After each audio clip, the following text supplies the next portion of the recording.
तो इसमें हम बहुत सारे पॉइंट्स को पिछले क्लास तक पढ़ चुके हैं। अब इसको आगे बढ़ाते हैं और जो अगला पॉइंट पढ़ेंगे वह है विशिष्ट नैतिकता का समावेश। इससे पहले हमने जो पॉइंट पढ़ा था वह था ज्ञान का प्रसार, इस्लाम का प्रसार, मुस्लिम संस्कृति का प्रसार, धार्मिकता का समावेश, ये सब हमने पढ़ लिया था। और आज पढ़ेंगे विशिष्ट नैतिकता का समावेश, पॉइंट नंबर 5, विशिष्ट नैतिकता का समावेश। तो आइए इस बात पढ़ते हैं। अब देखिए, मुस्लिम शिक्षा का यह 5वां उद्देश्य था कि व्यक्तियों में इस्लाम के सिद्धांतों के अनुसार विशिष्ट नैतिकता का समावेश करना। क्या था विशिष्ट नैतिकता? और इस उद्देश्य की प्राप्ति के लिए शिक्षा में पर्याप्त सहायता दी जाती थी। विशिष्ट नैतिकता के लिए किसके तरफ से सहायता दी जाती थी? शासक वर्ग के तरफ से। मुस्लिम शिक्षा संस्थाओं के द्वारा कहने को तो सभी धर्मों के लिए खुले थे, चाहे वो मुस्लिम हो या हिंदू, सभी के लिए खुले हुए थे समान रूप से। लेकिन वहाँ मुख्यतः मुस्लिम की शिक्षा दी जाती थी, इस्लाम की शिक्षा दी जाती थी, धर्म की शिक्षा दी जाती थी, वहाँ कुरान की शिक्षा दी जाती थी। अतः शिक्षा के द्वारा उसमें मुस्लिम नैतिकता के आदर्शों को समावेश किया जाता था कि जो भी गैर मुस्लिम वहाँ शिक्षा ग्रहण करने के लिए गए हैं उसमें मुस्लिम का जो नैतिकता है वह खास तौर से गैर हिंद, गैर मुसलमान बालकों में उसका समावेश हो जाए। कारण है कि मुसलमान तो कुछ न कुछ मुस्लिम नैतिकता जानते थे, लेकिन हिंदू इससे अवगत नहीं होते थे। तो इसका उद्देश्य था कि उसमें मुस्लिम नैतिकता आदर्श का समावेश हो जाए और हिंदुओं के आदर्श जो थे वह उससे पूरी तरह भिन्न होते थे मुस्लिमों से। तो ये भी मुख्य लक्ष्य था कि हिंदुओं को हमें मुसलमान बनाने के लिए मुस्लिम नैतिकता का उसमें आदर्श और विशिष्ट नैतिकता के गुण का समावेश करना है। और अनेक हिंदुओं ने, बहुत सारे उस समय हिंदू ऐसे थे जो कि मुस्लिम कालीन शिक्षा संस्थाओं में शिक्षा प्राप्त करके मुस्लिम संस्कृति को अपना लिया था और अपना जीवन विधि भी इस्लाम के अनुसार जीवन यापन करते हुए इस्लाम धर्म को अपनाया था। तो ये मुख्य लक्ष्य यहाँ भी यही था कि नैतिकता का विकास करके हमें इस्लाम धर्म का प्रचार प्रसार करना है। जो भी मुस्लिम संस्थाएं थी उद्देश्य के पॉइंट हालांकि अलग अलग है, अलग अलग तरीके हैं, लेकिन मुख्य उद्देश्य उसका जो था वह था इस्लाम धर्म का प्रचार और प्रसार करना। तो इसको लिख देते हैं, मुस्लिम शिक्षा का 5वां उद्देश्य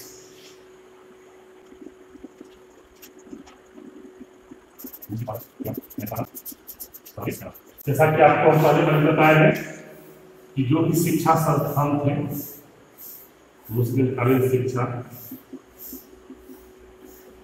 मुस्लिम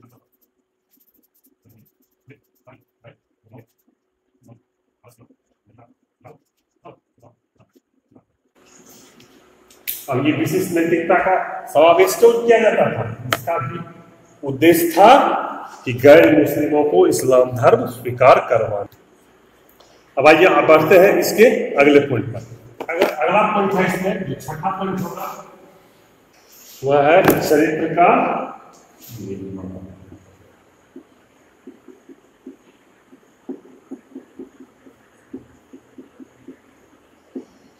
अब देखिए इसमें कि मुस्लिम शिक्षा का ये छठा उद्देश्य बनाया गया।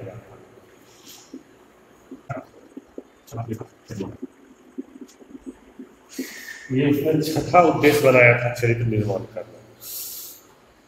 जैसा कि आप लोग जानते होंगे कि मोहम्मद साहब ने इस्लाम धर्म को इस धरती पे लाया, तो मोहम्मद साहब ने चरित्र निर्माण पर अत्यधिक जोर दिया था।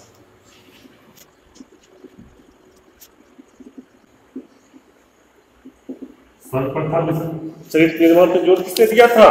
तो मोहम्मद साहब ने ही चरित्र निर्माण पे जोर दिया था, क्योंकि वही जो है इस्लाम धर्म के प्रवर्तक थे। और उन्होंने कहा था कि उत्तम चरित्र का निर्माण करके ही जीवन में सफलता पाई जा सकती है। अतः मकतबों एवं मदरसों में छात्रों को अच्छी आदतें और उत्तम चरित्र का निर्माण करने के लिए शिक्षकों द्वारा निरंतर प्रयास किया जाए।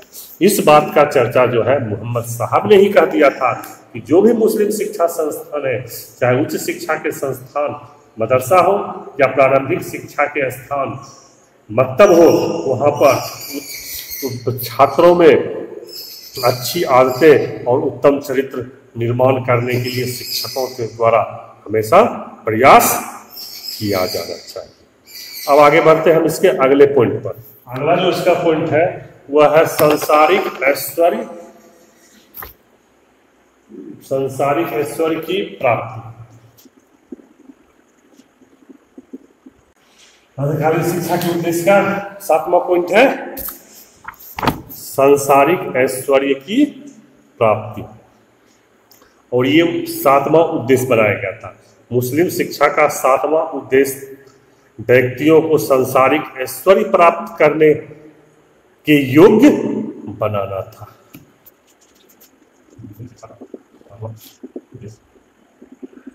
क्या था 7वां उद्देश्य? सांसारिक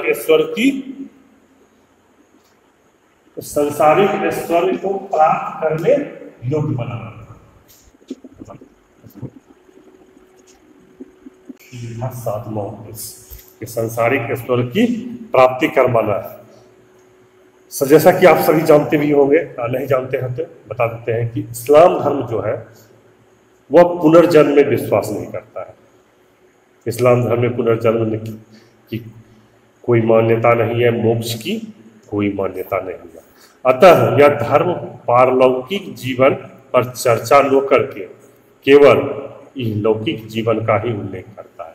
मतलब इस्लाम धर्म में है मृत्यु के बाद पुनर्जन्म नहीं होता है, मोक्ष नहीं होता है, इसकी कोई चर्चा नहीं है। इसलिए इस्लाम धर्म में पारलौकिक जीवन की कोई चर्चा नहीं की गई है।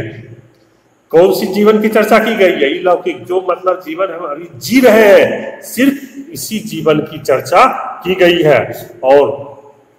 और इस्लाम में कहा गया है कि सभी प्रकार के ऐश्वर्यों की चर्चा, ऐश्वर्यों का उपयोग हमें इसी जीवन में कर लेना चाहिए। और मुसलमान की इस आकांक्षा को पूरा करने के लिए शासकों ने निम्नतम पदों से लेकर उच्चतम पदों तक सुशिक्षित व्यक्तियों को नियुक्त किया कि जो व्यक्ति जिस योग्य है वो निम्न पद से लेकर के योग्य पद पर उसको लाया कि वह ऐश्वर्य का उपयोग इसी जीवन में कर ले।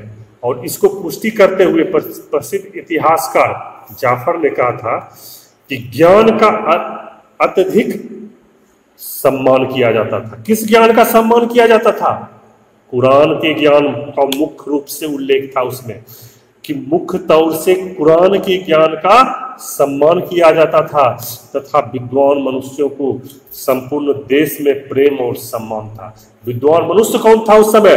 कि जो जिसे कि पूर्णतः कुरान की जानकारी है, कुरान का जिसने सूक्ष्म विश्लेषण किया है, जिसे कुरान की सारी आयतें याद है, मुस्लिम काल में उसे ही विद्वान कहा जाता था।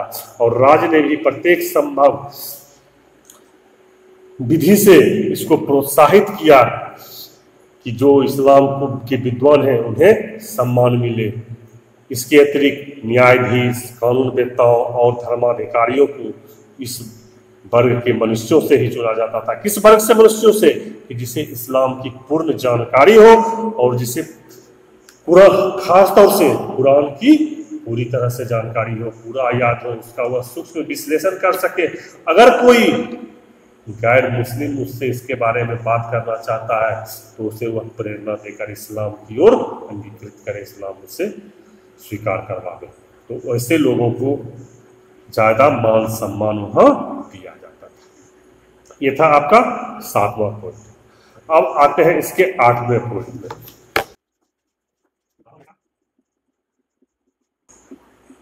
मुस्लिम श्रेष्ठता की स्थापना। यह मध्यकाल के शिक्षा का 8वां और अंतिम उद्देश्य था।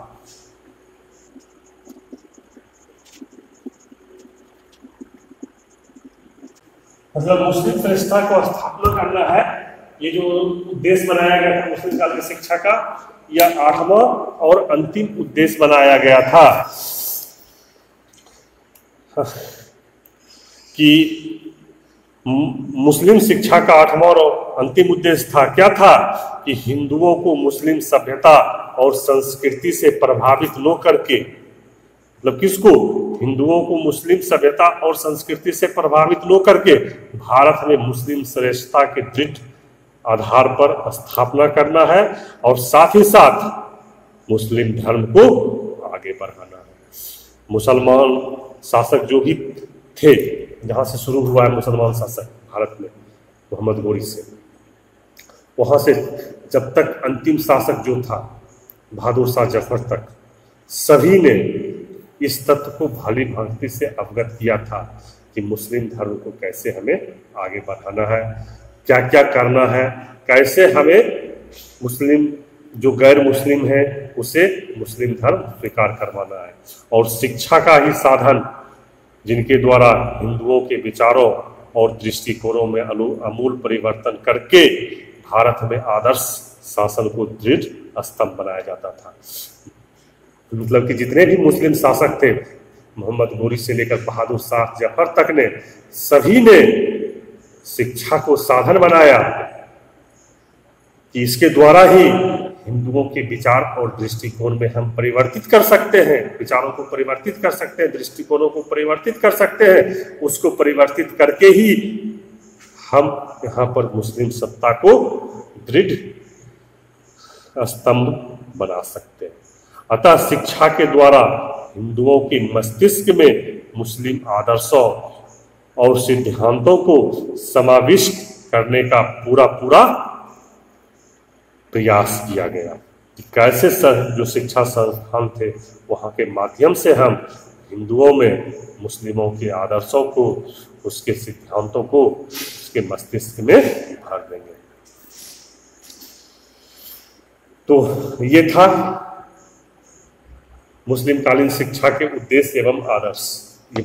ये टॉपिक समाप्त हो गया है, जो कि आपने टोटल 8 पॉइंट पढ़े हैं।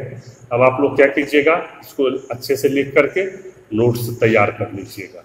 अब इसके अगले टॉपिक होगा शिक्षा की व्यवस्था, मुस्लिम कालीन शिक्षा की व्यवस्था, जिसकी की चर्चा हम अगले क्लास में करेंगे। कैसी शिक्षा की व्यवस्था थी, समान परिचय जानेंगे, प्राथमिक शिक्षा के बारे में जानेंगे, उच्च शिक्षा के बारे में जानेंगे, उसके शिक्षा संस्थाओं के बारे में जानेंगे, पाठ्यक्रम के बारे में जानेंगे और शिक्षण विधियों के बारे में जानेंगे। तो ये शिक्षा की व्यवस्था जो है, अब इसकी चर्चा हम अगले क्लास में करेंगे। धन्यवाद।